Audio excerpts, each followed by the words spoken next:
Welcome back, everybody. So here we go. The national statement is that builders are slashing prices because, well, they're concerned about what are happening with sales, things slowing down. The Home Buyers Association or Home Builders Association is saying that things nationwide are having a lot of problems, but here locally, well, we're seeing a different picture. So let's get the show on the road. Let's talk a little bit about it. And in the meantime, hey, well, let's have some fun. All right, so here we go. So we had this article, and it says, listen, builders are slashing home prices to keep buyer interest as confidence in the market wanes for the first time since 2023. And I thought it was a super interesting article. But here's the funny thing about this. So as we take a look at markets, and what's super important is we consider the markets for local and national being, well, two entirely different markets in many places. Because, well, like today, I received some advertisements of homes and, from Pulte and from Lennar and a couple of others in Florida. Well, we're not in Florida. But when we talk about home prices here and builders and whatnot, we represent a lot of sellers representing their properties with builders and including doing some of them our own. But here's the funny thing: a lot of the folks here are saying like, "Hey, man, negotiating for land right now in our area is like it's like bringing a knife to a gunfight, and it is just brutal because there's so much competition." And we have a project. It might be 2, 3, 4, 8, 12 lots, and we're going and getting pricing from about 15 different builders that are going to be interested in the project, and they vie for each other. But again, like many of the buyers out there, they got to be super smart because of their planning and what's going to happen next. So as we kind of roll on here, let's hit some of our top headlines. So builders are finishing more and more homes, but permits have flattened out, and we're seeing that here also. When we also take a look at persistently high rates squash builder confidence. All right, rates went up, rates come down. They do it all the time. Rates, we're up in the mid sevens. They're down into the high sixes, low sevens right now. And then, of course, as we talk about mortgage rates, not necessarily going up, necessarily going down, but they've been kind of going a little bit of sideways here the last few days. And that's super important because as we take a look at Freddie Mac here, their 7-day running average is 7.2%. Pricing today, we're seeing pricing anywhere between 6.8 and about 7.05, not 7.5, 7.7.05. So not quite 7.1. And we're seeing a lot of that happen here as we're taking a look at some of the numbers that are rolling in from different lenders. And remember, what we look at are par pricing because different investors, different mortgage companies want different profit points. Excuse me. And that's why you'll see different loan rates. Upcoming tomorrow, Eastern time at about 8:30, we're going to see some numbers that are going to roll out that are going to have a very big impact on mortgages. Now, no, I am not a lender. I do not deal with mortgages. I leave that up with Dan Golden and Julie and Sanal. Let those guys handle the mortgages. We just keep you informed as to what to expect. In fact, when we hit the next one, we take a look at the average 7-day running average here. Let me blow that up a little bigger. Well, I guess I didn't make that too much bigger. What we've got here, new on market is 1,609. Pended 1,394. And so we are still seeing a lot of homes coming off market. And in fact, we're only looking at about 1.6 to 1.7 months of inventory.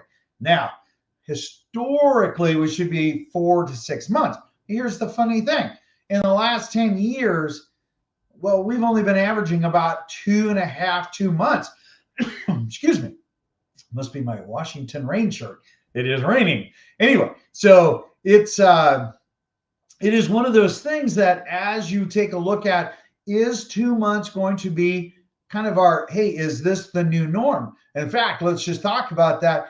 Is that the new norm? Again, if you're looking for super accurate information, hey, subscribe, like, let us know that you like the channel, and it really helps us out. We don't charge for anything, and there's no marketing. It's just good metrics, and it allows other people to get really solid information. So when we talk about, are we at that balanced market? Are we kind of the buyer-seller balanced market? Are we heavy on the buyer side or heavy on the seller side? In other words, it is buyer's market, is a seller's market? And I'm saying that we are a little bit more closer to balance. So when we blow this up and we talk about average price that is for sale and then average sold price. So year to date, we're only down just a little bit, about $40,000 on the average what's active for sale. And this is 3/4 of Washington State, not any county specific. We're about $5,000 up on the average sold price year over year, and then of course we're actually up $7,000 on for the same month of May to date, year over year, 2023 versus 2024. And so we're actually up over last year at this same month, same time, and up year to date. And that's important. But what is most important? This is what tells us a little bit more information. Let me blow this up so you can see it. All right. So when we take a look at this, even though at the top line there, and this again is year to date residential homes that have come on market, we're up 2,000 homes over where we were at last year, okay, or 26.8%. But we've had 4,000 homes more come on market this year than we did last year at this time. Okay, well, that's good, because if we go down to the bottom line, you can see that there was basically 493 more homes that went pending, or 2.2%, and we're off just 84 homes, or 0.4%. Now, here's what's super interesting. If we had a imbalance as far as not enough buyers, our pending sales and our solds would just collapse, right? They'd be a lot lower. But we're actually holding firm, but we're not like way over the top. We're not, getting more pending and more sold by astronomical numbers, which this in a basic rudimentary metric level, this is telling me we're pretty close to being in balance. In other words, for the number of homes coming on, we're seeing the number of homes coming off.